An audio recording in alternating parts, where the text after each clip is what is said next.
우리 귀한 목사님을 제가 좀 소개해드리기 원하는데요. 김종일 목사님이십니다. 지금 뉴욕 성소교회를 15년째, 목사님 맞죠? 15년째 담임하고 계시고요.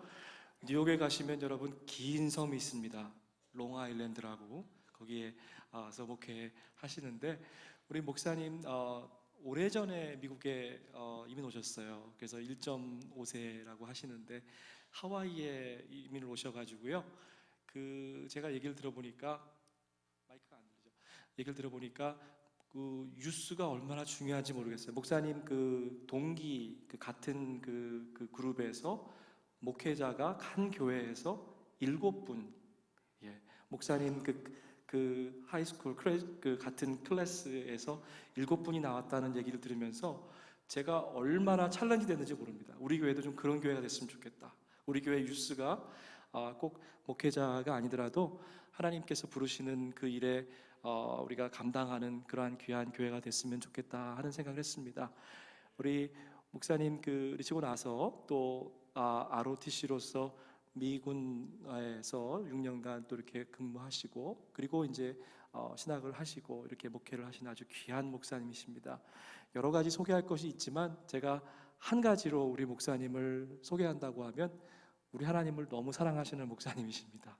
그리고 복음에 대해서 절대 타협이 없는 정말 순수 복음을 순수한 열정으로 증거하시는 그러한 목사님이신데 오늘부터 천국잔치 말씀잔치가 시작되었습니다. 토요일 아침까지 여러분 시간 기억하시고요. 그렇게 했으면 좋겠어요. 여러분 마음속으로 여러분이 출석부를 하시고 내가 이번 기간에 개근한다 이렇게 한번 생각하시고 병원에 가면 여러분 어떻게 합니까? 우리 입원하면 어떻게 하죠? 의사가 나가랄 때까지는 못 나갑니다. 그러니까 인앤아웃 하시지 마시고요. 오늘부터 오신 분들 그리고 오늘 혹시 못 오신 분들까지 내일 새벽부터 초대하셔가지고 정말 토요일 아침까지 천국병원에 입원하셨다 생각하시고 정말 말씀으로 또 찬양으로 우리 가운데 치유와 놀라운 회복이 일어나기 원합니다. 우리 목사님 나오실 때에 뜨거운 박수로 맞이해 주시기 바랍니다. 그리고 우리 함께 인사하겠습니다. 목사님 나오실 때 우리 함께 귀한 박수로 맞이하겠습니다.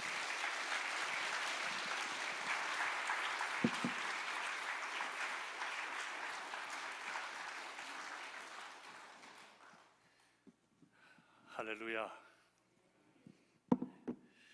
제가 뉴 워싱턴에 지금 세 번째인가 네 번째인가 그런 것 같아요. 그런데 올 때마다 저 변두리로만 다녀가지고요.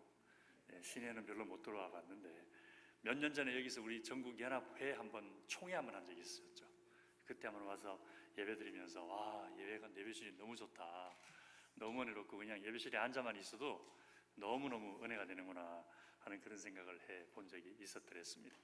이번엔 처음으로 이제 또 비행기를 타고 왔어요. 그동안엔 늘 차를 몰고 내려왔었는데 비행기를 타고 내려오면서 이렇게 공항에 내리니까요 분위기가 다르네요.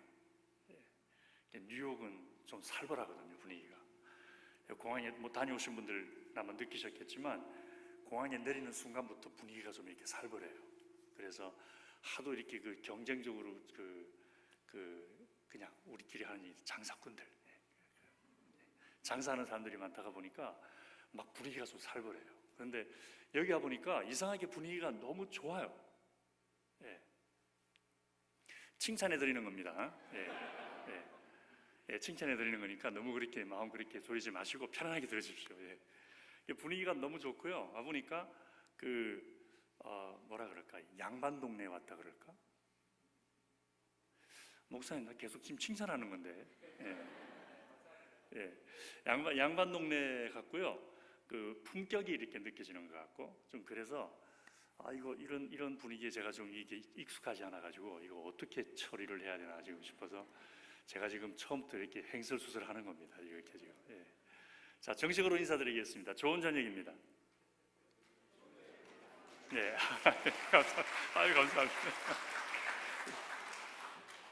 이거 계속 마음 졸이게 만드셔서 이거 꺼주시고요. 이거 켜주세요. 우리 김한성 목사님을 알게 된 것은 한 10년 좀 넘은 것 같죠. 그때 제가 보스턴에 한번 이렇게 올라간 적이 있었는데, 그때 보스턴에서 목회하시면서 저를 이렇게 잘 모를 때였어요. 근데 너무너무 이렇게 잘 해주시고, 이렇게 잘 융성하게 맞아주시고 환대를 해주셔서, 그래서 이렇게 그때부터 이렇게 이제 신분을 가지고 이렇게 되었는데, 이렇게 또 그냥 그게 인연이 되어가지고 이렇게 부흥회로게 될 줄이야 누가 알았겠습니까? 우리 하나님 하시는 일은 오묘합니다. 예. 워낙 양반들이 되셔서 우리 하나님 하시는 일은 참 오묘합니다. 이제 앞으로 3박 4일 동안 말씀 나누면서 오묘하신 하나님을 함께 우리 즐기십시다. 예, 즐기면 좋겠습니다. 같이 우리 하나님은 우리가 하나님을 즐기는 걸 무척 좋아하십니다. 어린 아이가 아빠가 왔는데 쳐다보고 있으면서 우리 아빠 거룩하신 하나 아버지 안녕하셨어요. 이러는 게 좋겠습니까? 아빠 그러고 달려와가지고 막 앵기면서 막 무등 타면서 그냥 막 그러는 게 좋겠습니까? 질문을 하면서도 내가 좀 이상하네요. 그러셔요? 아유, 저하고 그급이 같으시네. 저도 그게 좋은데. 예. 앵기는 거 좋아합니다. 이게 참 부모를 굉장히 기쁘게 하는 일입니다. 우리 하나님은요, 우리가 하나님을 즐기기를 원하십니다. 할렐루야. 예. 불 좀 좀 올려주시겠어요? 여기 실내 등 좀 이렇게 켜주시면 좋겠습니다. 안 보여요, 얼굴이. 잘 안 보입니다. 예. 우리 하나님도 우리가 하나님을 즐기기를 원하십니다. He wants us to enjoy Him. 영어로 표현하면 그렇게 되겠습니다. 그래서 하나님을 우리가 기뻐하고, 할렐루야, 하나님을 즐거워하고, 우리 하나님으로 인하여 우리의 마음속에 희락이 넘치고 주님이 함께 하심으로 인하여 희락을 누리는 그런 것을 우리 주님은 분명히 좋아하시는 줄로 믿습니다. 그래서 이번 부흥 기간 동안에 우리 하나님을 함께 알아가면서 하나님을 엔조이하면 좋겠습니다. 찬양하면서도 하나님을 엔조이하고요, 말씀을 들으면서도 하나님을 엔조이하시고, 그리고 기도하시면서도 하나님을 엔조이하시고요. 그러면서 주님이 우리와 함께 하신다는 사실로 인하여 기쁨이 넘치게 되기를 주의 이름으로 축원합니다. 하나님을 우리가 기뻐한다, 즐거워한다, 주님이 나에게 기쁨을 주신다, 즐거움을 주신다라고 하는 것은요, 내가 가만히 앉아 있는데 하나님이 내 마음속에 기쁨을 훅 집어넣어 주시는 게 아니에요. 우리가 하나님을 기뻐하게 되는 것은 하나님이 어떤 분이신지를 우리가 알고 믿음으로, 그 믿음에 의해서 하나님을 향한 나의 생각과 태도를 바꾸어 나갈 때에 주어지는 기쁨이 하나님이 주시는 기쁨이에요. 우리 김한선 목사님 만나서 제가 굉장히 기뻤거든요. 저분은 어떤지 모르겠지만 저는 굉장히 기뻤는데 김한선 목사님이 나를 어떻게 생각한다라는 것을 제가 알고 있고, 또 김한선 목사님이 어떤 분이라는 걸 제가 알고 있기 때문에 와서 만나면 반가운 거예요. 그죠? 우리 하나님도 우리가 하나님을 제대로 알고 나면은 하나님 보는 게 반갑습니다.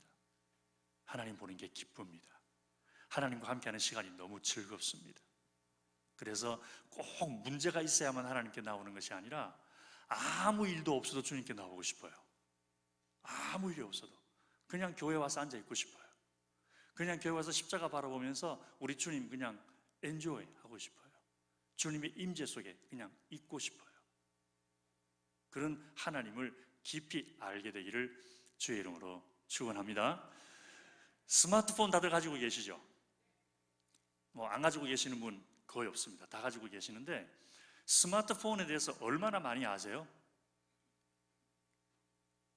저희 부모님들 스마트폰 준비해 드렸는데요, 딱 두 가지만 아시더라고요. 전화하는 것하고 사진 보는 것하고.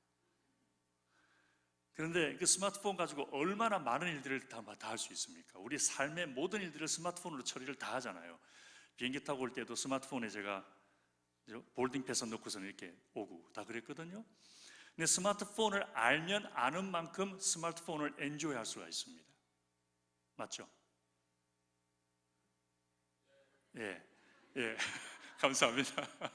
예, 제가 좀 이렇게 그래서 이렇게 그 영어로는 rhetorical question이라고 그러는데, 그냥 당연히 묻는 질문, 이렇게 답할 것을 기대하지 않는 그런 질문들을 제가 잘 하는 편이에요. 그런데 그때도 답을 해주시면은 분위기가 훨씬 더 아름다워지지 않을까 그런 생각을 좀 해봅니다. 스마트폰을 아는 만큼 엔조이할 수가 있어요. 아는 만큼 스마트폰의 편리를 누리게 되는 것이죠. 그래서 이번 부흥의 주제가 뭐예요? 예, 하나님을 알면 뭐가 보인다고요? 축복이 보이고 행복이 보여요. 할렐루야. 근데 하나님에 대해서 우리가 알고 있는 것이 별로 없기 때문에, 아니면 알고 있다고 하더라도 그것을 믿는 마음이 약하다가 보니까 하나님을 충분히 엔조이를 못하는 거예요. 충분히 엔조이를 못해요. 한 가지 여쭤보겠습니다. 축복 받으셨습니까? 안 받으셨습니까? 얼만큼 받으셨습니까? 먹고 살 만큼 받으셨어요? 아니에요. 저 뒤에 계시는 분들 먹고 살 만큼 받으셨어요? 저녁 식사하고 오셨어요? 그러면 그렇다고 대답을 좀 해주시면. 예. 냉장고 며칠 먹을 거 들었어요? 냉장고에 이 주부 되시는 분들 앞으로 하루밖에 먹을 거 없으신 분, 한 사나흘 먹을 거 있는 분, 열흘 먹을 거 있어요? 한 달 먹을 거 아껴 먹으면 1년 먹어요? 와, 예. 우리가 먹고 살아가는 데에 지금 아무런 지장이 없을 만큼 축복받았어요. 누가 준 거예요? 하나님이 주신 거죠. 믿으십니까? 정말 믿으세요? 하나님이 다 주신 거 맞아요?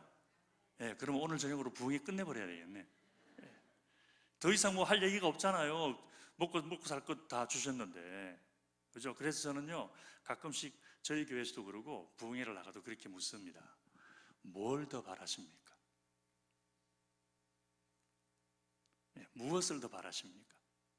What more do you want? 이미 하나님이 주신 게 며칠 동안 먹을 게 지금 잘못하면 썩어서 버려야 될 게 지금 집안에 차 있는데, 옷장 열어보면 옷 입을 게 얼마나 많아가지고, 옛날에 우리 한국에서 저기 사시던 분들 기억하시겠지만은 팬티 하나 가지고 겨울 났잖아요. 다들 잘 사셨나 봐. 겨울 지나도록까지 저기 손이 더 터가지고 갈라지도록까지 목욕탕 못 갔잖아요. 나만 못 살았나 보네. 그죠? 외투 하나 가지고 겨울 나고요. 그냥 이불 솜이불 두툼한 그거 하나 가지고서는 온 식구가 다 덮고 자고, 무슨 김밥도 아니고. 이불 밑에 들어가서 거기 단무지, 계란, 스팸, 밥, 시금치 다 들어가 있는 것처럼 그 밑에 엄마, 아버지, 할머니, 할아버지, 손자, 손주 한 이불 밑에 들어가가지고 자느라고 그냥 서로 잡아당기느라고, 봄철 되고 나면은 누비 이불 있는 솜이 그냥 이쪽으로 뭉쳐있고 저쪽으로 뭉쳐있고, 그냥 여기 산이 올라오고 저기 산이 올라오고 그랬었잖아요. 그죠? 또 나만 그런 것처럼 그렇게 쳐다보십니다. 지금 보세요. 지금 옷이 얼마나 많습니까? 아침에 일어나, 제 딸도 그러더라고요. 밤에 자기 전에 내일 아침에 입고 갈 옷이 무엇인지를 정해놓고 자야 아침이 좀 편하대. 안 그러면 아침에 일어나가지고 옷장 열고서는 무슨 옷 입고 갈까 그거 결정하느라고 5분 시간, 아침에 바쁜 시간에 시간 다 간다고 그러더라고요. 신발은요? 아침에 신는 신발 있고 저녁에 신는 신발 있죠? 안 그러세요? 뒤뜰 나갈 때 신는 신발 있고 앞뜰 나갈 때 신는 신발 있죠? 교회 올 때 신는 신발 있고, 이제 일 가러 갈 때 신는 신발 있고, 산에 갈 때 신는 신발 있고, 바다에 갈 때 신는 신발 있고. 그러시죠? 한 분만 그러신가? 한 분만 고개 끄덕이시는. 얼마나 많은 복을 받았어요, 우리가 지금. 그죠? 그러니까 what more do you want? 뭘 더 바라는 거예요, 뭘. 근데요, 제가 지금 던진 질문이요, 대단히 잘못된 질문이에요. 우리가 던져야 한 질문은요, 뭘 더 바라느냐라는 질문이 아니고요, 우리가 던져야 할 질문은 우리 하나님이 뭘 더 바라시냐라는 것입니다. 할렐루야. 내가 뭘 더 바라느냐가 중요한 거 아닙니다. 중요한 것은요, 하나님이 무엇을 더 바라시느냐, 이게 중요한 것입니다. 왜냐하면 우리 예수 믿는 사람들을 예수 그리스도를 구주로 믿는다면 최소한 그렇다면 우리는 하나님을 위해 살아야 하는 사람들이기 때문에 그렇습니다. 사장님한테 와서 내가 어느 회사에 고용이 되어서 일을 한다면은 그러면 내 시간은 사장님께 속해 있는 시간이죠. 그렇죠? 그런데 제가 사장님한테 가지고 맨날 내가 원하는 게 이건데요 라고 따지면 그게 될까요? 안 될까요? 당연히 안 되는 거죠. 그죠?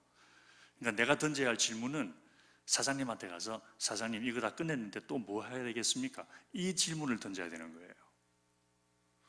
이번 부흥의 기간 동안에 이 질문 던지시기를 바랍니다. 이 질문을요. 하나님은요 이미 우리에게 주실 만한 축복, 아니 말을 또 잘못했네요. 이미 우리가 필요한 것들은 넘치도록 채워주셨어요. 이미 우리 가운데 힘드신 분들 계시는 거 다 압니다. 나중에 간증 나누겠습니다만은 저도 힘든 일들 많이 있습니다. 아직 해결되지 않은 문제들이 있고 죽을 때까지 안고 가야 할 아픔이 있고 어떤 누가 나에게 다가와도 심지어 하나님마저도 해결해 주지 않으시는 그런 가슴 아픈 가시들이 있습니다. 그럼에도 불구하고 주님은 우리에게 필요한 건 다 주셨습니다. 할렐루야. 그러니까 우리 예수 믿는 사람들이 던져야 하는 질문은요, 주님 내게 뭐가 더 있어야 되겠습니까가 아니라 주님 내가 뭘 더 주님을 위하여 해드려야 되겠습니까? 이 질문을 던져야 되는 거예요. 이 질문 속에서 해답이 나오고 그 해답이 우리의 삶을 앞으로 이끌어가는 주님의 진리의 음성으로 들려지게 되기를 주의 이름으로 축원합니다.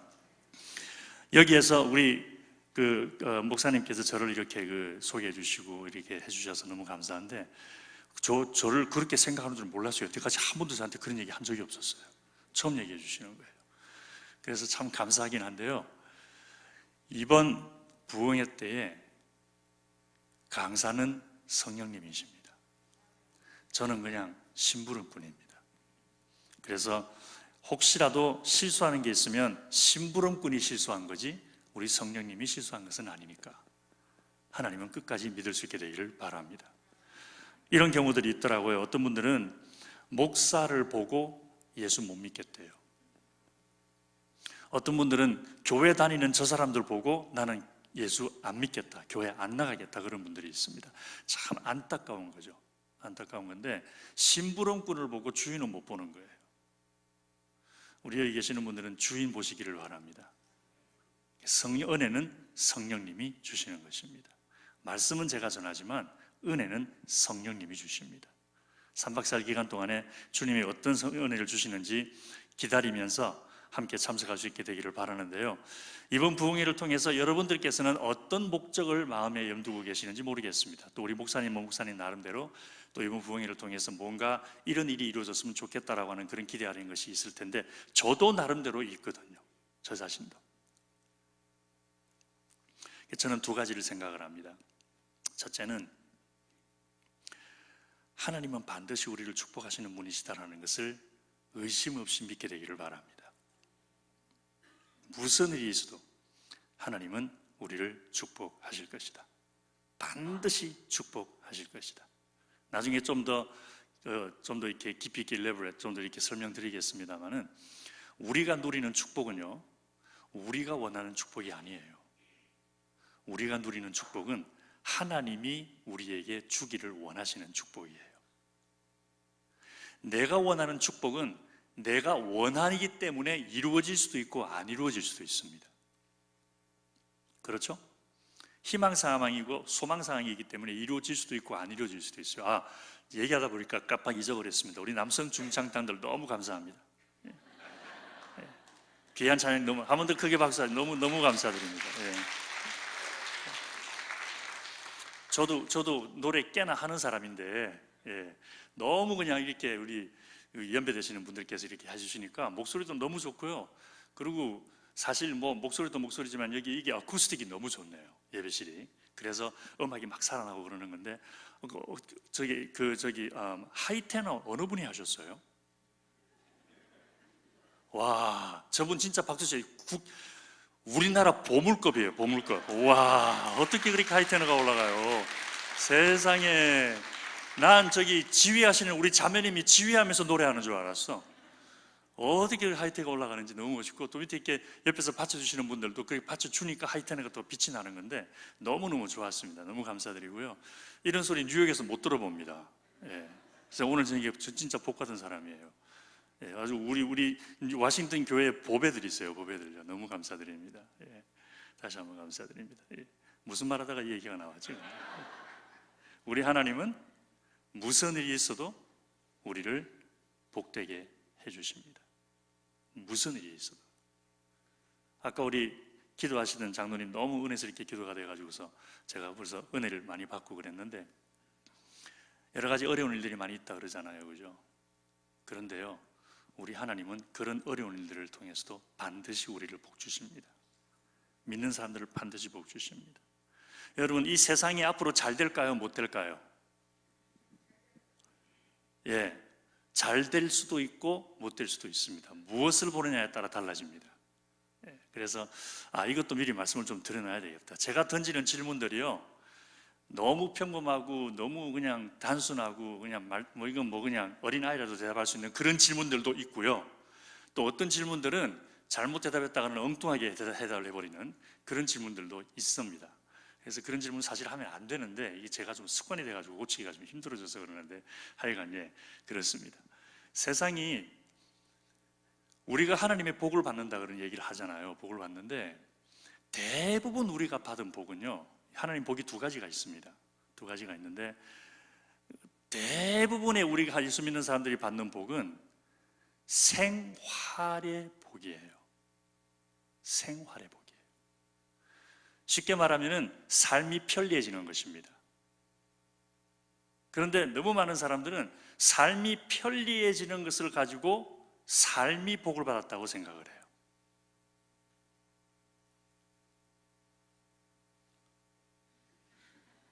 갑자기 지금 예, 우리 지금 생활이 굉장히 편리해졌죠. 마이크로폰 이거 얼마나 편리합니까? 제가 고함 안 질러도 되니까, 그죠? 또 이번에 시스템 새로 하셨다고 너무 감사합니다.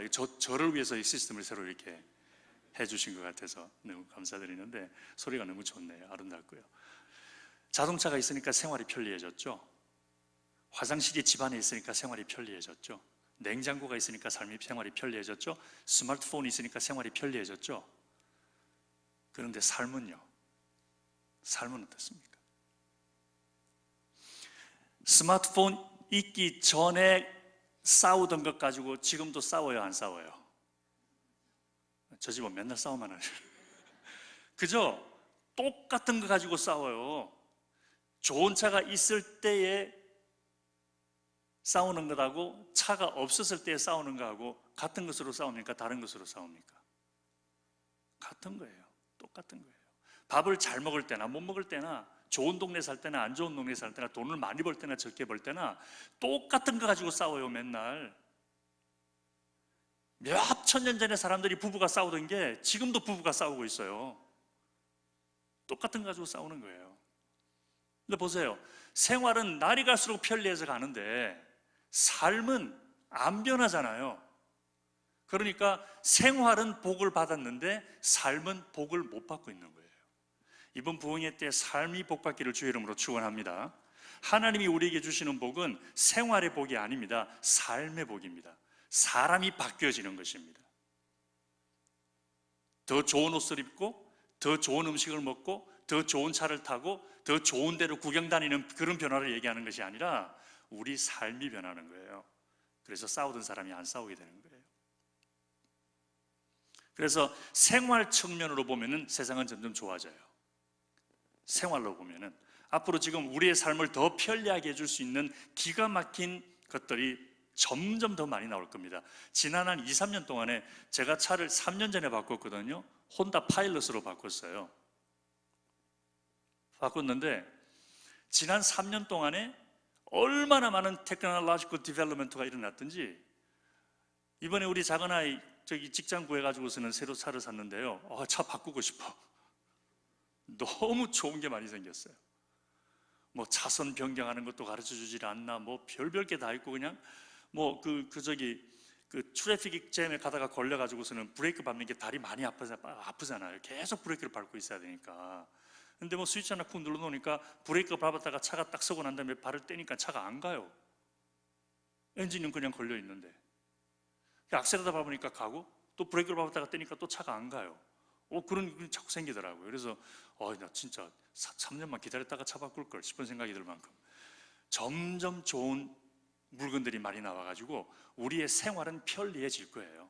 지금 벌써 그냥 차 이렇게 또 갖다 대놓고 스위치만 꼭 누르면 지가 알아가지고서는 패럴렐 파킹, 병행 파킹하는 거 나왔다 그러죠.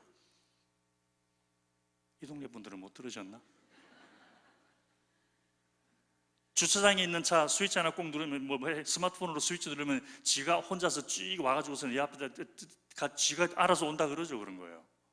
이제 좀 있으면 운전 안 하고도 그냥 주소만 입력시켜 놓으면 간다 그러잖아요. 다. 그러니까 이제는 앞으로 집안에 차가 2대 3대 있을 필요가 없대요. 아빠 출근할 때에 가고 난 다음에 스마트폰으로 조작하면 차가 지 혼자 집으로 온대요. 엄마 쇼핑하는데 데려다 놓고 차가 또 집으로 또 오면은 내가 타고 학교 가고 시간 맞춰가지고 아빠 픽업하러 가고 그런 때가 온대요. 그러니까 그런 면으로 보면 세상은 점점 더 좋아질 거예요. 그럼 삶은 점점 더 안 좋아질 것입니다. 제가 그거는 100% 예언을 합니다. 점점 세상은 살아가는 것은 힘들어질 것입니다. 편리해지긴 하겠지만 살아가는 것은 힘들어질 것입니다. 어떻게 해서 제가 100% 예언할 수 있냐면요, 성경이 그렇게 말씀하고 있기 때문에 그렇습니다. 성경은 마지막 심판 때에 하나님이 세상을 심판하실 거라고 그랬잖아요. 그죠? 세상이 좋아진다는 거예요? 안 좋아진다는 거예요? 하나님이 세상을 마지막 날에 심판하실 그 심판날을 정해놓으시고 양과 염소를 가르실 것이고 상 줄 사람, 지옥 갈 사람, 천국 갈 사람을 심판하시는 그 날을 예비해 놓으셨다고 성경에 수도 없이 말씀하고 있거든요. 그러면 세상이 앞으로 점점 더 좋아질 거라는 겁니까? 안 좋아질 거라는 것입니까? 세상은 점점 안 좋아져요. 사는 집은 더 화려해질 거예요. 타고 다니는 자동차는 더 고급스러워질 거예요. 먹는 음식도 점점 더 질이 좋을 거예요. 옷 입는 것도 점점 더 좋은 옷 입을 거예요. 뭐든지 다 하나님 다 좋아질 거예요. 그러나 삶은 점점 더 피폐해져 갈 것입니다. 왜? 이 세상은 점점 하나님을 떠나는 사람들이 많아지기 때문에 그런 것이죠. 그래서요, 저는 이렇게 생각합니다. 진짜 부흥은 하나님을 회복하는 것이라고 믿습니다. 하나님을 회복하는 것입니다. 하나님의 말씀을 회복하는 것이 아니고요, 예배를 회복하는 것이 아니고요, 기도를 회복하는 것도 아니고, 주를 섬기는 그것도 회복하는 게 아니라 그냥 하나님이 회복되는 것입니다. 지금 세상을 저는 이렇게 봅니다. 하나님의 말씀은 난무하는데 하나님은 안 계신 세상이에요. 하나님의 말씀은 엄청나게 홍수처럼 돌아다녀요. 인터넷 틀면 그냥 스마트폰으로도 하나님 말씀 들을 수 있죠. 유튜브에 웬만한 목사님들은 설교 다 올려놓았죠. 어디 쇼핑센터 가다 보면 CD들, 전도 CD 다 있죠. 라디오 틀면 설교 나오죠. 텔레비 틀면 설교 나오죠. 온통 하나님 말씀은 엄청나게 많아요. 엄청나게 많은데 하나님이 안 계셔요. 하나님이. 자, 이렇게 설명해 보겠습니다. 우리나라 문화는 어디에 그 뿌리를 두고 있습니까? 옛날에 미신적인 것이 있기도 하고 불교, 유교 이런 게 좀 짬뽕이 돼 있잖아요. 그죠? 근데 그 중에 유교가 굉장히 많은 부분을 차지하고 있습니다. 이제 이민 오신 분들은 좀 그런 것에서 조금 자유롭긴 한데, 제가 한국 부흥회 갔다가 지난주에 왔거든요. 그래서 여기 도저히 올 수 없는 상황인데 저분이 하도 그냥 야단하는 바람에 내가 주말은 절대 못 비운다고, 내가 지금 주일을 2번을 비우고 교회 한국에 지금 3군데 부흥 집회를 하고 막 돌아왔는데 주일을 또 어떻게 비우면 안 된다 그랬더니 이건 주중이라도 오라 그래가지고서 그래서 지금 이렇게 온 거예요. 한국에 가니까 여전히 그런 한국의 풍습들 있지 않습니까? 전통, 관습, 문화 그런 것 있잖아요. 그래서 그냥 높은 사람 이렇게 해드려야 되고 하는 그런 게 다 유교에서 온 거죠. 공자가 가르친 거잖아요. 그게 너무 심하다 보니까 공자가 죽어야 나라가 산다라는 책까지 나왔잖아요. 이거 오신 분들 계세요 혹시? 공자가 죽어야 나라가 산다. 아무리 일을 잘해도 선배보다 넘어가면 안 돼요. 절대 안 돼요. 쫓겨나 버려요 그러면요. 뭐 그런 것들 이런 거. 근데 그런 문화가 공자에 의해서 가르쳐졌고, 그것이 이제 우리나라, 중국, 일본까지 이렇게 해서 우리나라 문화의 뿌리가 되어 있지 않습니까? 부모에게 효해야 된다는 이런 것들. 이 효라는 사상 자체가 미국에는 없지 않습니까? 이걸 어떻게 영어로 이걸 어떻게 번역을 합니까? 미국에 없는 사상인데. 근데 이런 것들이에요. 이런 건데 질문하겠습니다. 부모님께 효를 해드리면서 이것은 공자님을 위해서 내가 우리 부모님께 효하는 거다라고 생각하고 하시는 분 아무도 안 계세요? 공자님이 무덤에서 우시겠네. 선배님은 잘 모셔야 되는 거다 이거 하면서 공자를 생각하시는 분 없어요. 아무도 공자 생각 안 해요. 그렇지만 공자가 가르친 그 내용 따라 열심히 살고 있어요. 그렇게 안 하면은 예의 바르지 못한 사람이라 그러고 도를 모르는 사람이라 그러면서 야단까지 치면서 공자가 가르친 대로 우리는 살아오고 있어요. 미국에 살기 때문에 많이 희석이 되긴 했지만, 오래전에요 우리 딸아이가 처음 이제 그 딸아이 낳고 난 다음에 부모님 뵈러 하와이에 갔더랬습니다. 그때 저희들이 애리조나에서 군대 생활을 하고 있었는데 휴가를 내어서 부모님 뵈러 갔어요. 아버님이 거실에 앉아 계시고 저도 이제 그 옆에 앉아 있는데 딸아이가 엉금엉금 길 때가 되었던 거예요. 그래서 얘가 엉금엉금 기더니 부엌으로 들어가는 거예요. 그래가지고 제가 놀랬죠. 후다닥 일어나가지고서는 급하게 가서 그래 가면 안 돼 그러고서는 딱 이렇게 안았거든요. 앉는 순간 갑자기 벼락이 치는 거예요. 제 뒤에서 벼락이 꽝 치는데요, 심장이 멎는 줄 알았어요. 저희 아버님께서 이놈의 자식! 오 그러시는데요, 뭐 그렇게 화내시는 건 전 처음 봤거든요. 이놈의 자식 어디 감히 애비 앞에서 아이를 자식을 안고 그래! 와 이게 지금 20세기 맞나? 여기 어르신분들 혹시 그 기억하시는 분 계시는지 모르겠습니다. 옛날에는요 부모님 앞에서 애 못 안아요. 아주 말도 안 되는 소리예요. 근데 저 몰랐거든요. 야단을 치려면 좀 가르쳐주고 난 다음에 야단을 치든가. 근데 그런 게 다 유교에서 나온 거란 말이에요. 공자가 가르치는 거거든요. 근데 그런 걸 하면서 공자를 생각을 안 해요, 아무도. 그러니까 공자의 가르침은 우리의 삶 속에 뼛속 깊이 들어와 있는데 공자님은 안 계시는 거예요. 이해되셨습니까? 그러면 우리 크리스천 생활은 어떻습니까? 하나님 말씀 따라 예배드립니다. 하나님 말씀 따라 봉사합니다. 하나님 말씀 따라 착한 일 많이 합니다. 하나님 말씀 따라 선교도 하고 기도도 합니다. 하나님 말씀 따라 설교도 합니다. 하나님이 계시나요? 그런 거 하면서 나는 이거 하나님 위해서 하는 거라고, 나는 하나님 때문에 하는 거라고, 이웃에게 선을 베풀면서 나 이거 하나님 때문에 하는 겁니다. 아내를 사랑하면서 나는 이거 하나님 때문에 하는 겁니다.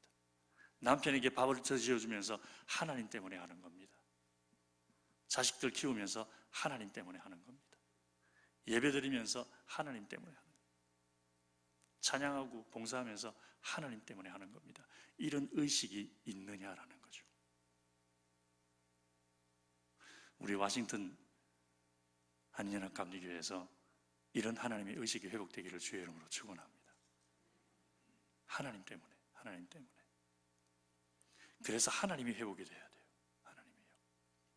하나님이 회복되면 아름다운 찬양 없어도, 멋진 설교 없어도, 기가 막힌 기도가 없어도 그냥 여기 앉아가지고서 십자가 바라보고 아버지라고 부르는 그 한마디만 해도 우리 하나님 앞에는 놀라운 예배가 될 수 있습니다.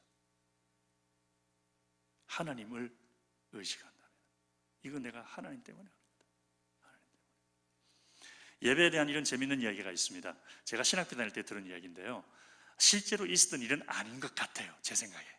근데 아마 누군가 이 예배의 그 핵심을 가르치려고 이런 이야기를 만들어내지 않았을까라는 건데, 너무너무 맞는 얘기 같은데 그게 기억을 하고 지금도 하고 있어요.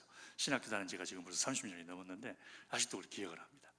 미국 목사님이 우리 그 신학교 교수님이 들려주신 이야기였어요. 어느 시골에 조그마한 교회가 있었는데 오랫동안 목회를 하시던 원로 목사님이 은퇴하시고 신학교를 갓 졸업한 젊은 목사님이 오셔서 목회를 하시게 되었는데, 아무래도 이제 신학교를 갓 졸업했으니까 좀 이제 좀 그러니까 말씀도 좀 약하고 뭐가 이렇게 좀 예배가 좀 아무래도 좀 어수선하고 이렇게 원로 목사님이 하실 때처럼 이렇게 딱 짜임새가 없고 이제 그러니까 좀 어수선한 그런 게 좀 느껴졌나 보죠. 교인들이 마음속에 점점 불만이 쌓이기 시작하는 거예요. 그런데 연세 많으신 권사님 한 분, 미국 교회는 권사라는 직분이 없습니다. 그냥 이해를 돕기 위해서 그냥 연세 많으신 여자 권사님 한 분이 예배 끝나고 나갈 때마다 목사님 손 붙잡고 하는 사람 말이 영맨. 그 미국 할머니들 그 영맨이라는 말이 이 term of endearment잖아요. 이게 사랑의 표현이잖아요. 목사님 보고 감히 영맨이에요. 젊은 치 말도 안 되는 소리. 미국은 그게 괜찮습니다. 나가면서 저기 목사님 보고 영맨 그러지 말고 미국 문화에서나 가능한 얘기입니다. 영맨 그러면서 That was a great service 그러고 간다는 거예요. 매주마다. 그러니까 이 새로 오신 목사님에 대해서 이렇게 영 좀 이렇게 은혜가 안 되고 그러던 분들이 마음이 좀 불편한 거예요. 아이 좀 자기도 같이 그냥 아이 오늘 예배가 좀 그렇네 그러고 가줬으면 좋겠는데, 아이 자기들 마음도 모르고 그냥 갈 때마다 목사님 저는 목사 부장님 Young man, that was a great service 그러고 가니까 불편한 거예요, 마음이. 그래서 한 번은 그 권사님을 따라갔대. 따라가가지고 파킹라츠에 가가지고서는 불러 세워가지고서는 권사님 왜 그러나 그러니까 아니 제발 좀 그러지 좀 말라고. 왜 그러시냐고. 그래서 아니 뭘 그랬더니 아니 뭐 예배가 뭐 그렇게 은혜롭다고 맨날 매주마다 은혜롭다 그러시냐고. 힘들어 죽겠구만. 설교도 은혜가 안 되고 찬양도 은혜가 안 되고 예배도 매끄럽지도 못하고. 우리는 힘들어 죽겠는데 뭐가 좋다고 맨날 그렇게 대화에서 그레이트 서비스 맨날 그러냐고. 그러지 말라고. 그랬더니 그 권사님이 그분들을 돌아보면서 이렇게 얘기했답니다. I didn't come here to hear sermon. 난 여기에 설교 들으러 온 게 아니네. I didn't come here to listen to the music. 난 여기에 찬양 들으러 온 것도 아니네. I came here to worship my God. 나는 내 하나님 예배하러 왔네. And I had a great service. I worshiped him very nice. 나 우리 하나님 예배 잘했어요. 그래서 멋진 예배였어요. 그랬다는 거예요. 저는 이것이 하나님이 회복된 예배라고 믿습니다. 하나님이 회복된 예배. 하나님의 이름을 빙자한 예배 속에서 하나님께 돌려드려야 할 영광은 없어져 버리고 내가 받아야 할 은혜만 추구한다면 하나님이 계시는 예배는 아니겠죠. 내가 있는 예배가 되겠죠. 내가 받을 감동을 내가 찾고 내가 받을 은혜만 내가 찾고 내가 받을 축복만 내가 찾고 하나님이 기뻐하실지 하나님이 슬퍼하실지 하나님이 어떻게 생각하실지는 안중에도 없는 그런 예배를 드리고 그런 찬양을 드리고 그런 봉사를 한다면 그건 우리가 마치 공자는 생각도 하지 않으면서 공자 말대로 살아가는 것과 다를 바가 뭐가 있냐는 것입니다. 그래서 하나님이 회복이 돼야 돼요. 하나님이. 할렐루야. 우리 개인의 신앙생활 속에서도 하나님이 회복이 돼야 돼요. 하나님이요. 참 성경을 읽어보면 재미있는 것이요. 사도 바울은 무엇에 목숨을 건 사람이었죠? 조심해서 대답하시기 바랍니다. 사도 바울은 무엇에 목숨을 건 사람이었죠? 복음 전파에 목숨 건 사람이라고 알고 있습니다. 그렇지 않습니다. 사도 바울은요, 복음에 목숨 건 사람 아니었어요. 사도 바울은 하나님을 기쁘게 드리는 데 목숨 건 사람이었어요. 아니 그게 그거 아닙니까? 여기 계신 분들 다 같이 복음에 목숨 걸자. 이분들은 다른 데 목숨 거셔야 돼요. 예. 여기 계신 분들만. 예, 예. 다 같이 복음에 목숨 걸자. 예. 열심히 거십시오. 예. 열심히 거십시오. 잘못된 거 아니에요. 좋은 거예요. 예. 자, 그럼 여기 계시는 분들은 하나님을 기쁘게 드리는 데 목숨 걸자. 시작. 예. 이 말 하신 거 후회하시지 않을까 싶기도 한데 예. 목숨 거십시오. 아름다운 일입니다. 그러니까 복음을 전하는 것이나 하나님을 기쁘게 드리는 것이나 비슷비슷하다고 생각을 하죠, 그죠? 근데 완전히 달라요. 완전히 달라요. 사도 바울이 복음 전하는 데 목숨을 걸었던 이유가 있습니다. 왜 그랬을까? 하나님이 하라 그랬으니까. 그렇죠? 하나님이 하라 그랬으니까. 이 말은 무슨 말이냐면 하나님이 말씀하신 것을 나는 해야 하기 때문에 복음을 전했던 것이지 복음 전하는 것 자체가 목적은 아니었다라는 것입니다. 자, 제가 하는 이 말을 컨텍스트에서 쏙 뽑아가지고 얘기하지 마십시오. 그러면 저 이단 되어버립니다. 예, 컨텍스트를 이해를 하셔야 됩니다. 그래서 사도 바울이 쓴 서신들을 보면 이런 말이 굉장히 자주 나옵니다. 내가 사람을 기쁘게 하랴, 하나님을 기쁘게 하랴. 하나님을 기쁘게 할 것이 무엇인지 시험하여 보라. 너희들은 하나님을 기쁘게 해드리기를 내가 원하노라. 빌립보서 감옥에 갇혀가지고 증거되는 것이 그리스도니 내가 이로 인하여 기뻐하고 기뻐하노라. 이런 말들이 굉장히 자주 많이 나와요. 사도 바울의 세 번째 선교 여행이 있었습니다. 첫 번째는 소아시아 지역으로 선교 여행을 갔고, 두 번째는 유럽으로 건너갔죠. 마게도니아로 건너갔죠. 세 번째는 사실은 선교 여행이라고 말할 수는 없는데 예루살렘에 기근이 나서 예루살렘에 있는 성도들이 굶어 죽게 생겼다 그러니까 마게도니아에 있는 교회들에게서 구제 헌금을 모아가지고 그걸 예루살렘에 가져다 주려고 바울이 갔던 거예요. 근데 그걸 우리가 3차 선교 여행이라고 이렇게 부르는 거죠. 근데 그렇게 바울이 구제 헌금을 가지고 예루살렘으로 가던 길에 사람들이 바울을 말려요. 가지 말라고 자꾸 말려요. 거기 가면은 감옥에 갇힙니다. 가지 마십시오. 빌립의 세 딸들은 선견자들이었다고 그랬지 않습니까? 바울이 입고 있던 돋보자락에 있던 허리띠를 풀어가지고서 바울의 손을 꽁꽁 묶고 난 다음에 만약에 당신이 예루살렘에 가게 되면은 이렇게 손발이 꽁꽁 묶일 거라고 하나님이 그러시니까 가지 마십시오. 다 말려요. 자, 가서 감옥에 갇히면은 복음을 전할 수 있습니까? 못 전합니까? 전할 수 있겠지만 많이 구속을 많이 받겠죠. 감옥에 있는 것밖에 활동을 못할 테니까, 그죠?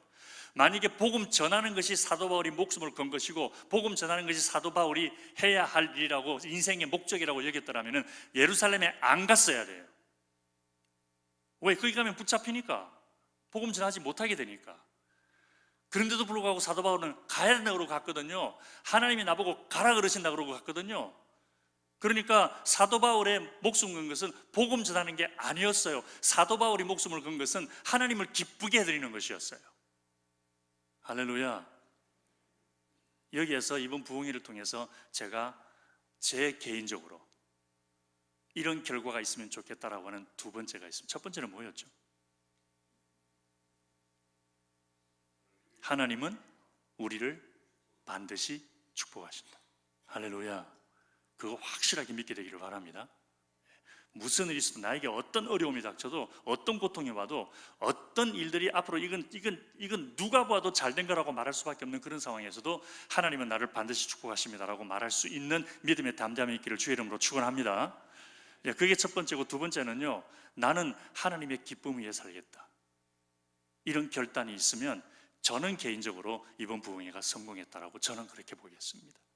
그렇지만 여러분 한 분 한 분에게는 성령께서 주시는 음성이 또 있을 것입니다. 그래서 또 하나 부탁드리고 싶은 것은요, 제 말보다도, 제가 전하는 설교 내용보다도 여러분들 마음속을 스치고 지나가는 성령의 자그마한 음성이라도 붙잡을 수 있게 되기를 바랍니다. 그게 더 중요합니다.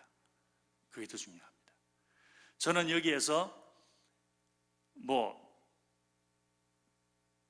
예배 드립시다 그 얘기 할 수 있습니다. 그러나 성령께서는 여러분들의 마음속에 누구를 용서해 줘야 된다라는 감동을 주실 수 있습니다. 저는 여기에서 우리 기도합시다 그러면서 기도했는데 이해할 수 있는데, 성령께서는 기도하는, 귀에는 기도하는 소리가 들리는데 영혼 속에 성령께서는 여러분들에게 감사해라 라는 말이 들릴 수도 있습니다. 그걸 붙잡으시기 바랍니다. 그걸 붙잡으시면은, 그러면 하나님이 여러분들에게 주기를 원하시는 축복을 받으시는 거예요. 할렐루야. 저도 지금 이야기가 하다 보니까 막 생각이 자꾸 엉뚱한 데로 달아나가지고 왔다 갔다 하는데, 여러분들이 정리를 하시기 바랍니다. 죄송하지만 하나님 기쁘게 해드리는 거. 우리 예수님 십자가 왜 지셨죠? 일반적으로 우리가 이해하기로는 죄인들을 구원하기 위해서. 아멘. 이 동네에서는 예수님이 다른 것 때문에 십자가 지셨나 보네. 죄인들을 용서하시기 위해서, 구원하시기 위해서 십자가에 못 박혀 돌아가셨죠. 아멘. 예, 맞기는 하는데요 100% 맞는 건 아니에요. 만약에 예수님이 우리 죄인들을 위하여 십자가에 못 박혀 돌아가시기 위해서 이 땅에 오셨다면 왜 겟세마네 동산에서 나 십자가 못 질 테니까 주님 이거 좀 지나가게 해달라고 기도했을까? 우리 예수님이 십자가 지기를 원하셨어요? 투표해가지고 다수결로 정해볼까요? 우리 예수님이 십자가 지기를 원하셨어요? 원하지 않으셨어요? 겟세마네 기도로 봤을 때에 안 원하셨어요. 원하지 않으셨어요. 죄인들을 구원하는 건 좋은데 십자가는 못 지겠습니다. 못 지겠습니다. 원치 않으셨어요. 근데 왜 지셨어요? 십자가를 그렇게 원치 않으시는데. 요한복음 8장 29절에 해답이 나와 있습니다. 요한복음 8장 29절에 예수님이 이런 말씀하셨어요. 내가 항상 내 아버지께서 기뻐하시는 일을 행함으로 그가 나를 홀로 두지 아니하셨느니라. 무슨 일을 했다고요? 하나님 기뻐하시는 일을 했대요. 그러면 하늘을 보자버리고 이 땅에 오신 게 왜 오신 거예요? 하나님을 기쁘게 해드리기 위해서. 왜 인간의 몸을 입고 말구육간에 태어나셨어요? 하나님을 기쁘게 해드리기 위해서. 왜 십자가 지셨어요? 하나님을 기쁘게 해드리기 위해서. 그게 예수님이 십자가 지신 진짜 이유예요. 하나님이 기뻐하시니까 내가 이 일을 해야지. 힘들어도, 고통이 되어도, 아픔이 되어도, 슬픔이 되어도 하나님이 기뻐하시는 일이니까 내가 해야지. 우리의 믿음이 그렇게 되기를 바랍니다. 예배 왜 드립니까? 통상적인 해답은 그래야 축복받으니까 그렇습니다. 아닙니다. 이번 부흥회를 계기로요, 우리 예배 축복 때문에 예배 드리지 마십시다. 분명히 축복은 주십니다. 할렐루야. 예배를 진정으로 예배드리는 하나님이 분명히 축복하십니다. 기도하는 자 분명히 축복하시고요, 순종하고 하나님을 섬기고 주의 몸된 교회를 섬기는 일들 분명히 하나님이 축복하십니다. 믿으시면 그게 아멘. 분명히 축복하십니다. 그러나 그것이 우리가 예배하는 근본적인 목적이 되어서는 안 된다는 것입니다. 우리가 하나님을 예배하는 이유는 그것이 하나님께 기쁨이 되기 때문에 예배하는 거예요. 그래서 보세요, 축복 때문에 예배를 하다가 보니까 축복을 누릴 만큼 되니까 예배 안 드리잖아요. 축복 때문에 기도하다가 보니까 먹고 살만하니까 기도 안 하게 되잖아요. 교회 봉사하는 것도 그렇고 섬기는 것도 그렇고 하다가 열심히 하다가 좀 힘든 일이 생기고 누가 나를 안 알아주고 나를 무시하는 것 같고 해봐야 욕만 얻어먹고 그러면 안 해버리잖아요. 그게 이유가 되면 안 된다는 거죠. 욕을 먹어도 해야 되는 이유가 하나님이 기뻐하시는 일이니까. 하나님이 기뻐하시는 일이니까. 다들 잘 아시지만 우리 이민교회 목사하기 진짜 힘들어요. 내 마음대로 하는 것 때문에 벌써 수십 번 때려치웠어요. 너무 힘들어서. 그런데 하나님이 하라 그러시니까. 내가 하고 싶어서 하는 것도 아니고 저희 아버님 너 목사해라 그래서 하는 것도 아니고, 성도님들이 김종희 씨 당신이 목사하시고 그래서 그러는 것도 아니고, 하나님께서 내가 목회하는 것을 기뻐하시는 것 같아서 힘들어도 아버지가 기뻐하시니까 해야지.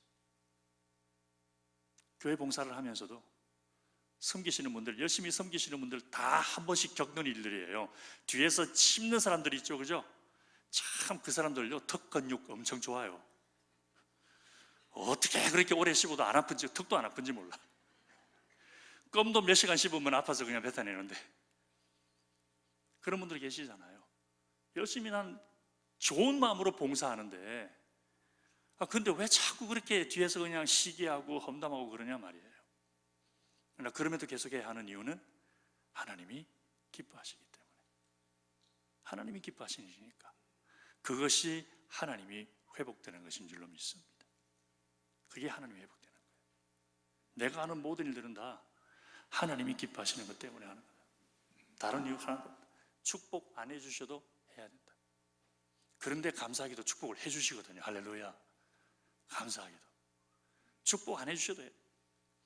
예수님이 십자가에 못 박혀 죽는 한이 있더라도 하나님이 기뻐하시는 일이기 때문에 나는 그 일을 가야 된다고 가신 것처럼, 축복 안 해주셔도, 지금보다 더 이상 축복 안 해주셔도 요만큼만 하고 그냥 요대로만 앞으로 죽을 때까지 요만큼만 하고 살아라 그러시더라도 우리는 일을 해야 되는 거잖아요. 우리는 예수 믿는 사람들이니까. 할렐루야. 그래서 하나님이 회복되기를 주의 이름으로 축원합니다. 오래전에 어느 글을 읽다가 목사로서 굉장히 제가 도전을 받은 게 있습니다.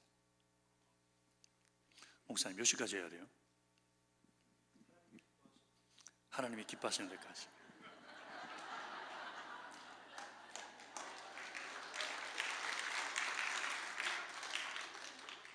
박수 좀 치려면 크게 좀 제대로 치세요. 여러분들의 담임 목사님이세요.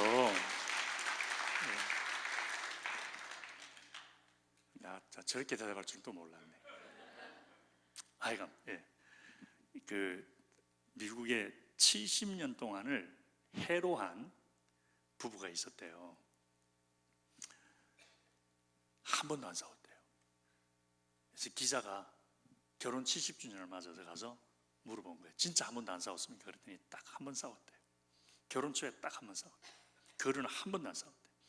비결이 뭡니까? 그랬더니 할아버지가 이렇게 얘기를 하더랍니다. 결혼하고 난 다음에 자기가 키우던 강아지가 있었는데 두 사람이 이제 신혼살림을 차리면서 아파트에 강아지를 데리고 갔는데, 이 강아지가 파리 트레이닝이 안 돼 있는 거라 아무데나 막 싸.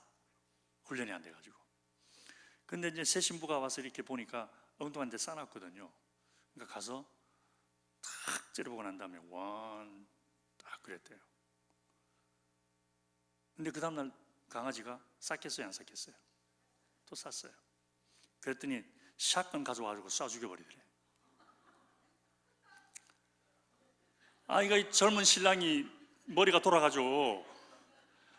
이 양반아, 원 했으면 투, 쓰리까지는 가야 될 거 아니야. 근데 원 해놓고서는 쏴버리면 이 옆에 내가 정신이 있나 없나 그러고 막 얀잔잔 쳤더니, 신부가 그 신랑을 한참 쳐다보더니 원 그러고.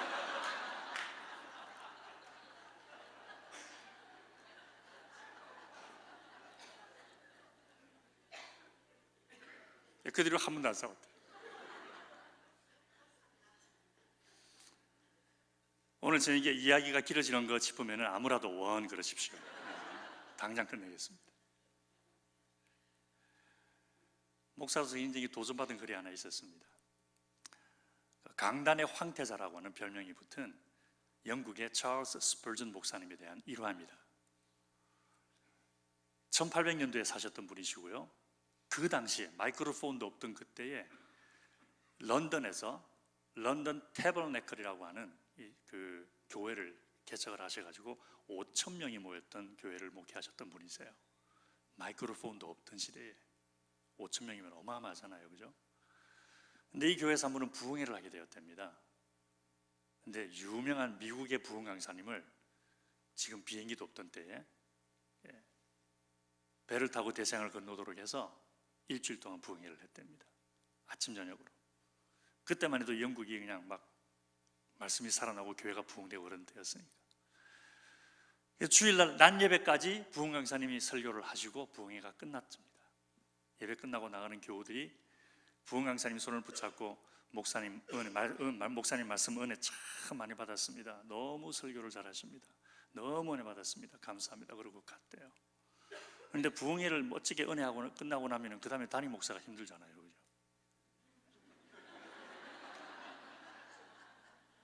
근데 참 사모님 어디 계세요? 그래요? 바쁘지? 네. 그날 저녁 때 이제 스폴전 목사님, 담임 목사님이 설교를 하시는 거예요. 주일 저녁 예배가 있으니까. 그래서 목사님이 좀 이제 뭐 부담감을 가지고 이제 설교를 했는데, 그 스폴전 목사님의 설교를 듣고 나가던 교우님들이 담임 목사님의 손을 붙잡고 하는 인사말, 목사님, 우리 예수님 정말 멋진 분이시네요. 그러고 나갔대요. 목사님 말씀 잘 들었습니다. 어쩌면 그렇게 말씀을 잘 하십니까? 은혜 받았습니다. 라는 말과, 목사님 말씀 들어보니까 우리 예수님 너무 멋진 분이시네요. 라는 것과, 어떤 게 더 멋진 설교였을까? 그렇죠, 그죠? 그래서 그거를 읽고 제가 도전을 받았어요. 그래서 오늘 설교 끝나고 나가시면서 저 인사할지 안 할지 모르겠어요. 우리 인사할 거예요. 나가면서 다른 소리 하지 마시고요, 우리 하나님 멋진 분이시네요. 우리 예수님 멋진 분이시네요. 그러고 나가면 최고일 것 같습니다. 여러분, 우리 신앙의 중심은 하나님이 되셔야 돼요. 하나님이 되셔야 돼요. 내가 되어서는 안 돼요. 내가. 그래서 내일 저녁에도 이제 말씀을 계속해서 나누겠지만, 성경 아브라함의 이야기를 봐도 그렇고요, 모세를 봐도 그렇고, 다윗을 봐도 그렇고, 예수님을 봐도 그렇고, 사도 바울을 봐도 그렇고, 베드로를 봐도 그렇고, 하나님의 역사를 크게 이루신 분들의 삶을 보면은 그분들의 삶 중앙에는 하나님이 계셨지 자기들이 아니었어요. 이제 내일 저녁에 말씀 좀 나눌 텐데, 하나님은 아브라함을 축복하기 위해서 아브라함을 찾으신 게 아니었어요. 궁금하셔도 할 수 없습니다. 내일 저녁까지 기다리셔야 됩니다. 아브라함을 축복하기 위해서 아브라함을 찾으신 게 절대 아니었어요. 이스라엘을 축복하기 위해서 이스라엘을 뽑으신 것도 아니었어요. 모세를 축복하려고 모세를 찾아온 것도 아니었어요. 기대하시고 고대하시고 파마까지는 안 하셔도 되겠고, 내일 저녁 때 말씀 나누겠습니다. 중요한 것은요, 하나님이 우리 신앙의 중심이 되어야 된다는 거. 내가 행하는 모든 신앙생활, 내가 행하는 모든 교회생활, 내가 하는 모든 영적인 활동, 내가 하는 모든 세상의 일들이 전부 하나님을 위한 것이 되어야 된다는 거. 하나님의 기쁨을 위한 것이 되어야 된다는 거. 그것이 신앙의 중심이고 성경의 핵심입니다. 오늘 설교 본문이 뭐였죠? 에베소서 3장 20절, 21절이었습니다. 우리가 생각하는 것이나 간구하는 것에, 영어로 보면은 more than what we can imagine, 상상한다는 거예요. 우리가 상상하는 것에나 우리가 하나님 앞에 기도하는 것에 더 넘치도록 하시는 분이에요. 우리 하나님이. 안 믿어지셔요? 이런 멋진 예배실에서 예배하게 될 거라고 20년 전에 상상하셨던 분 계세요?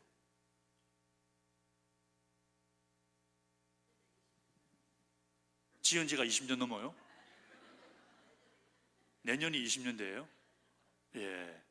제가 제대로 얘기를 하긴 했네요. 20년. 그럼 50년 전에는요?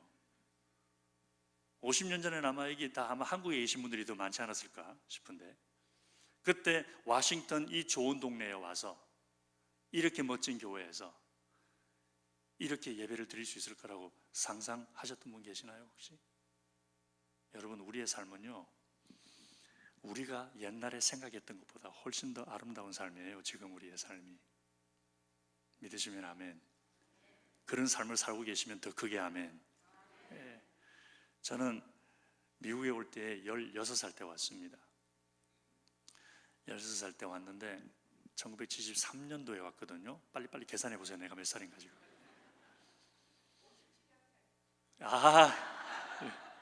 예, 닭 뛰세요? 아이, 반갑습니다. 예, 예, 예. 73년도에 왔는데 먹을 게 없어서 왔어요. 네, 진짜 먹을 게 없어서 왔어요. 저희 아버님께서 사업을 하시다가 4번을 내리다라 이렇게 안 되는데요. 와, 되게 재밌더라고요. 어린 나이에. 처음에 3층 양옥집에 살았어요. 1960년대 말에 한국에 계셨던 분들 중에 양옥집 흔하게 보신 분 없습니다. 왜냐하면 양옥집이 없었어요. 그때 별로. 우리 동네에 양옥집 그 하나밖에 없었어요. 그런데 한 번 딱 망하시니까 3층 양옥집이 사라져 버리더라고요. 2번 망하시고 나니까 방 2칸짜리가 1칸짜리로 바뀌더라고요. 3번째 망하시고 나니까 저 시골로 가더라고요. 4번째 망하고 났더니 하와이에 와 있더라고요. 고생 좀 하셨습니다. 근데 마지막에 미국에 들어올 그때쯤에는 정말 힘들었더랬습니다. 그래서 먹는 걸 걱정할 만큼 힘들어서, 그래서 이렇게 고생하느니 차라리 미국 가서 새롭게 한번 해보자. 그래서 아버님께서 42살 나이에 쫄망쫄망한 2남 1녀 자식들 데리고 미국으로 오신 거예요. 지금도 영어 잘 못하세요. 지금도. 어제도 저한테 뭘 보내오셔가지고 야, 이게 도대체 무슨 소리인지 하나도 못 알아듣겠다, 좀 봐라. 그래서 제가 봐드리고 해결해드리고 그랬거든요. 지금도 여전히 그래요. 먹고 사느라고 영어 배울 시간도 없으셨던 거예요. 2분이 다. 그러니까 미국 오니까 제일 좋았던 게요, 냉장고 여니까 먹을 게 있어. 그게 제일 좋았어요. 와, 먹을 게 있네. 먹을 게 있네. 먹을 게 있네. 그래서 가게가 이렇게 이제 기우는 것을 보면서 제가 중학교 3학년 때 대학, 고등학교 난 못 가겠다 생각했더랬어요. 당연히 못 가죠, 그죠? 옛날에 그때는 고등학교 입학금 내고 다 그래야 됐잖아요. 뭐 중학교 다닐 때부터 벌써 이게 가게가 기울어지기 시작하면서 그때는 기성회비라 그랬더랬습니다. 처음에는 육성회비라 그랬다가 나중에는 기성회비로 이름이 바뀌는데 여전히 돈 내는 건 똑같더라고요. 이름을 바뀌어도. 그걸 못 내가지고 6학년 저기 담임 선생님이 유도 선수였어요. 그래서 야, 기성예비 안 낸 놈들 나와. 그래서 저랑 같이 다른 친구는 6명이 섰거든요. 이렇게 섰는데 갑자기 선생님이 앞에 딱 서는 순간 갑자기 천장이 보이는 거예요. 내가 왜 이러고 있지? 그러고 봤더니 벌써 누웠어. 유도하시는 분이 되니까 그냥 후다닥 해가지고 집어 던져버린 거예요. 집에 가서 기성예비가 쫙 집에 가서 엄마, 선생님이 기성예비 가져갔대. 그러니까 야, 어떡하냐, 네 동생이 조금 전에 와가지고 먼저 가져가서 없다. 그래서 어떻게 또 가야지. 그랬더랬어요. 그러니 고등학교 진학은 꿈도 못 꿨었죠. 그래서 부모님들 몰래 구두 닦기나 해야 되겠다. 어린 나이에. 그래서 구두 닦기 그냥 얼기설기 그냥 왔다 갔다 하면서 구두 닦기 하는 형님들 쓰는 거 이렇게 보면서 구두 닦기 통 하나 만들어 놓고서는 구두 약도 살 돈도 없으면서 대나무 밭에 숨겨놓고 중학교 졸업하고 나면 이제 구두 닦기 한다. 그러고 있었더랬습니다. 그런데 미국으로 온 거잖아요. 미국을. 뭐 남의 일이라고 놀라지도 않으시는데. 미국을 왔잖아요. 미국 왔더니 뭐 먹을 게 얼마나 많아요. 학교는 그냥 다니죠. 그냥 영어 몰라도 대충 오케이. 영어 모르니까요 엄청 편하더라고요. 뭐 선생님이 뭐라 그러는지 전혀 신경 쓸 필요 없으니까 뭐 숙제를 내줘도 그냥 이러면 끝나는 게만 모르니까 엄청 편하더라고요. 영어를 조금 알아들으면서 골치 아프기 시작했습니다. 그래서 학교 다녔죠. 대학교 갔죠. 공부할 만큼 지금 다 해서 공부할 만큼 다 했잖아요. 그죠?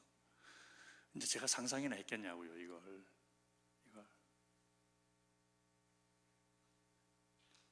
중학교 졸업도 못할 줄 알았는데, 한참 세월이 지나서 40몇 년이 지나고 난 다음에 이런 세계적인 워싱턴 DC, 노스 버지니아에 와서 이런 세계적인 어마어마한 교회에서 이렇게 고귀하신 분들 모셔놓고 하나님의 거룩, 제가 발음을 잘못했나요? 네, 고귀하신 분들이 아니고 고귀하신 분들 모셔놓고 이런 거룩한 하나님의 말씀을 함께 나누면서 주님의 기쁨을 나눌 수 있을 것이라고 상상이나 했겠냐고요. 누가. 제가 하와이에 다니던 담임 목사님께서 지난 금요일날 돌아가셨습니다. 93세 박대희 목사님이십니다. 하와이에서 자랄 때 그 목사님이셨는데, 그 목사님이 지금 돌아가셨으니까 지금 제가 얘기할 수 있는데, 저는 제쳐놓았더랬습니다. 하도 망나니 짓을 해서 제 별명이 심술 박사였어요. 여기저기 다니면서 그냥 하도 개망나니 짓을 하니까 친구들이 저에게 붙여준 별명이 심술 박사. 그냥 얼마나 사람들을 못 살게 굴고 막 그냥 친구들을 못 살게 굴고 그랬던지. 그래서 신영강 목사님 기억나시는 분 있나요 혹시? 예.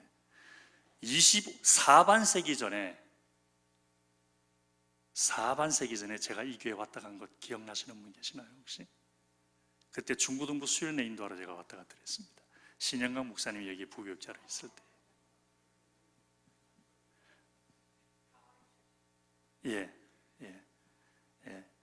하와이에서 온 매그니피센트 세븐이라고, 우리 목사님이 말씀하신 것처럼 하와이 우리 신영각, 조인균, 이경식, 김종일, 그리고 타교단에서 목회하시는 다른 세 분, 이렇게 해서 7명이 목사가 되었어요. 근데 그때 그 목사님께서 신영강 목사하고 조인균 목사, 이경식 목사, 이 친구들은 그냥 이렇게 맨날 찾아가서 목사님하고 얘기하고, 그 친구들이 굉장히 머리가 좋아가지고서 그 깊은 대화들을 많이 나눴는데 저는 그렇게 끼지를 못했어요. 첫째, 무슨 말을 하는지 이해가 안 돼. 분명히 한국말은 한국말인데 무슨 말인지 이해가 안 가고, 제가 그때 그걸 깨달았습니다. 아, 고등학교 입학한 사람과 고등학교 못 간 사람 차이가 하늘과 땅이구나. 한국에서는 고등학교 가기 위해서 시험을 쳐야 되잖아요. 그러니까 공부를 엄청 하는데 저는 시험 안 쳤거든요. 1년 펑펑 놀다가 왔거든요. 미국은 수석 밟느라고. 근데 친구들끼리 앉아있으면 얘들이 분명히 한국말을 하는데 무슨 말인지 이해가 안 되는데, 나중에는 제가 비밀스럽게 뒷주머니에 사전을 가지고 다녔어요. 각성이라는 낱말을 쓰는데 지금도 기억이 나요. 장난삼아 친구가 야 종일이 너 각성해야 되겠다 그러는데 이게 무슨 말인지 알아야지. 집에 와서 사전을 찾아보니까 그게 그 말이더라고요. 그래서 그 다음부터 사전을 꽂고 다녔어요. 애들이 뭐라도 못 알아듣는 말을 하면은 화장실에 가가지고서는 꺼내보고서는 아 여기 이런 뜻이구나. 그랬더랬습니다. 그랬으니까 뭐 저는 그냥 좀 이렇게 뒤처진 그런 상황이었어요. 이게 담임 목사님도 저는 그냥 맨날 말썽만 부리지 그냥 그러니까 그랬더랬습니다.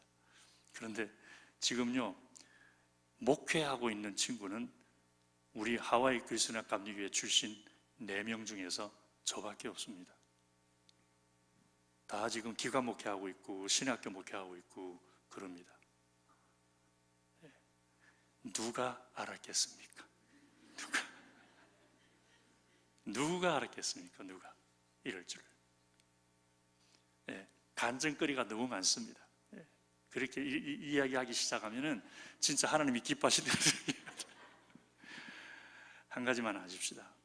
이런 간증 없어도요, 하나님 말씀은 진리입니다. 이런 간증 없어도요. 하나님은 우리가 생각하는 것이나 우리가 간구하는 것에 어떻게 하시는 분이시라고요? 더 넘치도록 하시는 분이세요.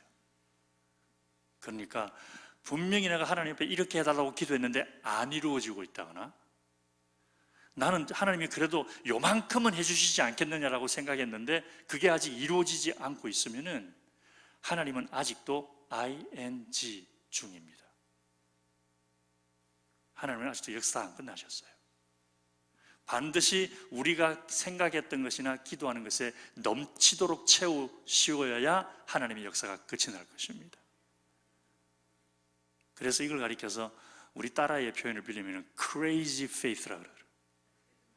미친 믿음이라고요. 한국말로 표현하니까 좀 어감이 이상한데 crazy faith. 그냥 뭐 아무렇더라도 하나님은 그런 분이야 라고 믿는 그 믿음. 아무렇더라도. 여러분들의 자녀들 때문에 걱정들 많으시죠? 여러분들이 생각하고 기도하는 것보다 더 넘치도록 하나님이 해주실 거예요. 할렐루야. 여러분들의 가게, 직장, 사업적, 건강, 부모님들, 하나님, 우리가 생각하는 것보다, 우리가 기도하는 것보다 하나님은 더 넘치도록 반드시 해주실 것입니다. 그 일이 될 때까지는 하나님의 역사는 끝나지 않습니다. 그래서 이것을 믿는다면 얼마나 담대해질 수 있겠습니까? 힘들고 어려운 일이 있어도. 지나간 과거를 돌아보니까 주님이 이렇게 축복해 주셨는데 앞으로는 또 얼마나 축복해 주실까? 눈에 눈물이 흐르더라도 참을 수 있습니다. 가슴이 미어지더라도 견딜 수 있습니다. 억장이 무너져도 인내할 수 있습니다. 하나님은 우리가 생각하는 것이랑 간과하는 것에 넘치도록 채우시는 분이시니까. 그래서 그거는 우리 인생은 주님께 맡겨놓고, 할렐루야, 우리의 삶은 주님께 다 맡겨놓고, 우리 아들도 주님께 다 맡겨놓고, 그리고 우리는 하나님 기뻐하시는 대로만 하십시다. 그래서 하나님을 회복하십시다. 우리의 예배에 하나님을 회복하고, 우리의 기도에 하나님을 회복하고, 우리의 봉사에 하나님을 회복하고, 우리의 삶에, 우리의 가정에 하나님을 회복하십시다. 할렐루야. 기도하겠습니다. 시간 우리 잠시 함께 마음을 모아 주님 앞에 각자 기도하는 시간 가지면 좋겠습니다.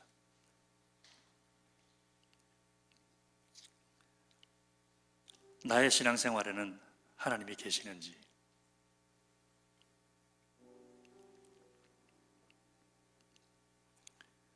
나의 예배 속에는 하나님이 계셨는지,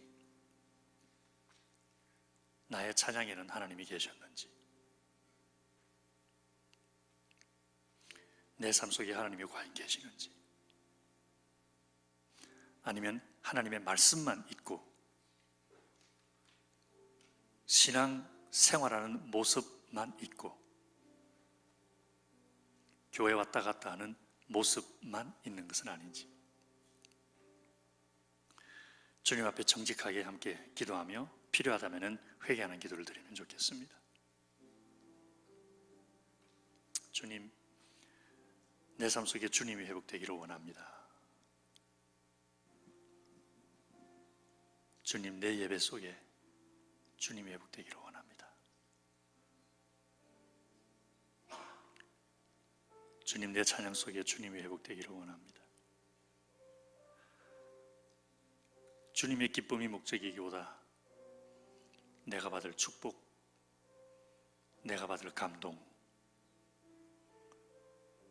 내가 누릴 기쁨이 목적은 아니었는지 돌아보면서 이 시간 주님 앞에 잠시 각자 1, 2분 정도 기도하면 좋겠습니다. 기도하겠습니다.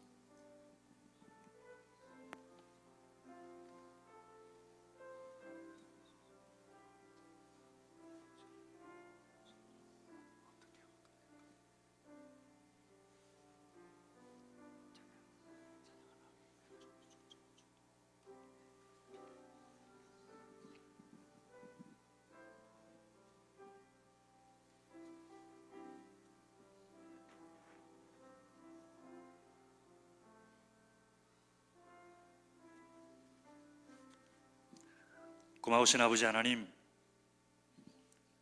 오늘도 저희들과 함께 하심을 감사를 드립니다. 주님은 단 한순간도 우리를 떠나신 적이 없고 단 한순간도 우리를 위해 역사하기를 멈추신 적이 없는, 졸지도 않고 주무시지도 아니하시며 우리가 생각하는 것이나 우리가 간구하는 것에 더 넘치도록 채우시기 위하여 지금 이 순간도 역사하고 계시는 주님을 믿으며 영광과 찬양을 돌려드립니다. 혹시라도 주님이 없는 예배를 드렸다면, 주님이 없는 찬양, 주님이 없는 열심, 주님이 없는 봉사만 했다면 오늘 저녁 주신 말씀을 생각하며 회개하오니 용서하여 주옵시고 저희들의 믿음 속에 우리 주님 들어오시옵소서. 우리들의 예배 가운데 주님 오시옵소서. 우리의 기도와 우리의 헌신, 우리의 봉사, 우리의 삶 속에 주님 오시옵소서. 그래서 정말 주님 기쁨만을 위하여 예배하고 주님 기쁨만을 생각하며 순종하며 주님 기쁨만을 생각하며 죄없는 교회를 섬기고 주님 기쁨만을 생각하며 말씀에 순종하는 진정 우리 하나님이 회복된 우리의 신앙이 되게 하여 주시옵소서. 간절히 바라오며